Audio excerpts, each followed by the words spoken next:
Hi guys, kain tayo. Kain ka ng the Holy Spirit. Amen. Bless us, O Lord, for this thy gift we to about to receive and thy bounty who bless our life. Amen. Name of Father, the Son, and the Holy Spirit. Amen. Thank you guys. Tignan kami sa school kasi ito guys, matanda to sa akin. 9 na siya, tapos ako 7 pa lang. Magba-birthday na ako. Amazing. Di ba Sabay po April na? sila ng papa ko. Birthday po ngayon ng kuya ko. O si Kuya Kirby. Kanya Rabi Rambuanga. Yes. Rambuanga ako din. Kasi may Rambuanga din si ate. Kasi may R siya sa gitna. Lagunsad yung ano niya, di ba? Okay. Ate, pero Parehas po kami, dalawa po yung apelido namin. Rambuanga Lagun, tapos sa kanya pa, DRS and Rambuanga. Hindi yung sa gitna tapos si Rambuanga yun. Ate, di ba kapag, pag pinagkakamalan kami magkapatid, magpinsan naman kami.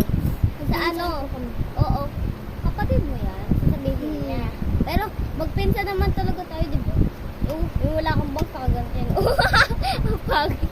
Mukhang pagod siya.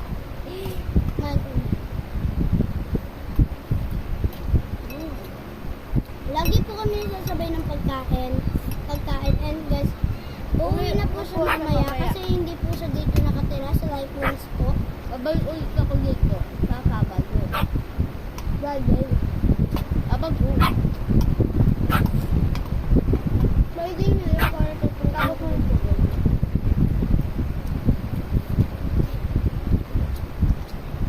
Guys, pag kumakain kayo, bawal magsalita. Dapat po walang laman yung bibig mo. Oo.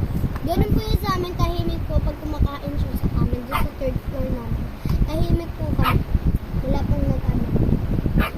Sasalita. No. Init talaga ng aso namin. At sarado mo. Kain na.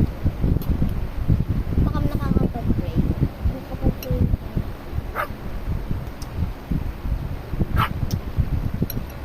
Ang kakain po namin ay lakuni. Bibili po sana kami ng San Marino kaso po lakuni namin. Kaya may yung mga lalagyan ng puno dyan. Pinain na lang po.